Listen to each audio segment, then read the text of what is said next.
Remember, no matter how poorly your team did last night, at least you're not the Houston Texans.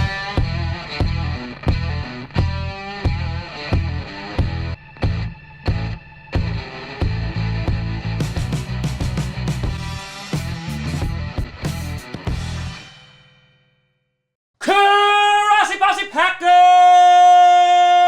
Nation, welcome to another episode of Packcast, the podcast where you don't have to be a Packers fan, but it sure does help. I'm your host, Tom, running on 4 hours of sleep, Grossi, and today we're going to be breaking down the best and the worst picks from yesterday's first round of the 2021 NFL Draft. Before we get to that, I want to do a big shout and thank you to a brand new patron over at patreon.com/TomGrossiComedy, and that is Brian Bannon. A big shout out and thank you to you. Now listen, next week we're going to do some draft grades, and as I say every single year, draft grades the year of the draft and the year after the draft mean absolutely nothing. You need at least 3 to 5 years to accurately gauge if a draft was successful or not. Am I still going to do it? You're darn tootin' I'm going to do it because it's a lot of fun. But same exact thing here. The way that I said if this was the best pick or the worst pick, how I divvied that up is honestly just from my eyes looking at the value of the pick and of course the player themselves. And so here is my list for you to get angry at. Starting with the best.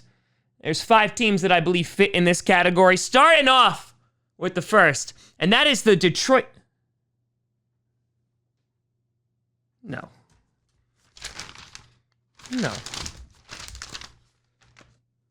The Lions? That's right, the Detroit Lions are on this list as the best picks from the first round because they got Penei Sewell, and he just fell into their laps because obviously the Bengals want Joe Burrow to die, and they just didn't care anymore. This is a phenomenal pick for the Lions in that they have needed a guy in the trenches. I know it's not like a sexy pick, but if you're a Lions fan, you got to be real happy about this. Yes, they need a wide receiver, but there's plenty of wide receivers to go around. Hell, they might decide to go get one in the second tonight. This is going to keep Jared Goff upright, or at least a little bit more than it would have without Sewell, and I think that this is the kind of guy that you build a team around. This is a guy who's going to help in the run game, he's going to help in the pass game, and overall, I just love this pick for the Detroit Lions. Number 2, you got the LA Chargers picking offensive tackle Rashawn Slater with the number 13 overall pick.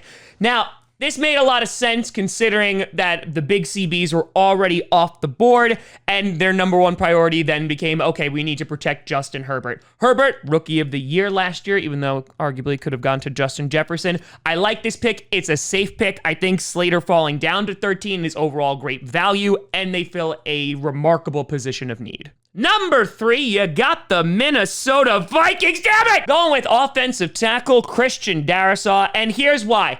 I think Darrisaw is a good pick for them. Obviously, it's a position of need, but the value that they got from trading back is phenomenal. They got 2 third-round picks. Yes, they gave up a 4th, but that is going to give them some much-needed ammunition to rebuild that team. Whether they want to address edge rusher or the secondary, these third-round picks are going to be able to do so. It gives them some great draft capital, and hell, now they could actually move around the board if they wanted to, and they could even trade up thanks to the Jets. Number 4, to the chagrin of 5-point vids, I got the New York Giants going with Kadarius Toney, the wide receiver. And here's why. While I like Kadarius Toney, I think that he's a good wide receiver, and I can understand why Giants fans might be like, wait, really? Like, he's an undersized guy. You know, listen, Randall Cobb 2.0, though.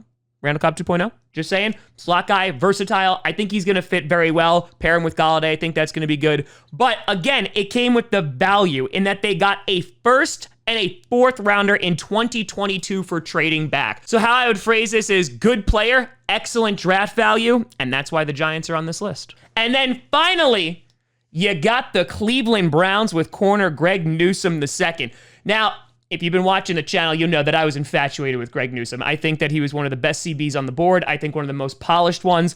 The Browns, while they could have gone with some other positions of need, like potentially linebacker or edge rusher, this is great value at 26. The fact that Newsome fell all the way down to the Browns and they didn't have to trade up to get him, I love it. It makes that secondary even more dangerous. And so I'm all about this pick. I think just the draft value alone and the player are just phenomenal. Then we head on over to the worst picks of the night, starting with, You knew it was coming. The Vegas Raiders.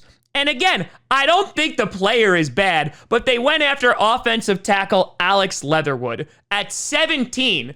And again, I think Leatherwood fulfills a need, is a good overall player. It's just here, I think that the value is just bad. They could have traded back. They could have gotten some more picks, some more capital. But yeah, I mean, this is typical Raiders. They destroy any mock drafts, like all of them, because they will just pick guys. They're like, oh, you had him going in the 6th? We're going to trade up for him. So again, fulfills a need, good player, but just you could have gotten so much more. Then number 2, you got the New Orleans Saints with defensive end Peyton Turner. And it seems like Turner's going to be more of a little bit of a developmental guy.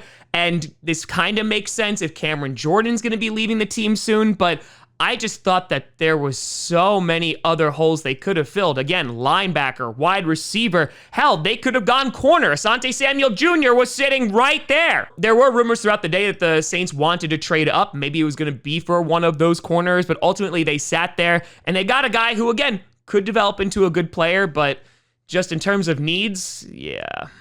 Not seeing it. Number 3, you got the Cincinnati Bengals with wide receiver Jamar Chase. Excellent player, but good God, am I afraid for Joe Burrow's soul. I know that they addressed the offensive line a little bit in free agency, and they did last year in the draft, but damn, like, you had Sewell right there. Now, I will say this. If they go and get like a top offensive tackle in round 2, like a guy like Tevin Jenkins, then I won't feel so bad about this and I'll feel a little bit more comfortable.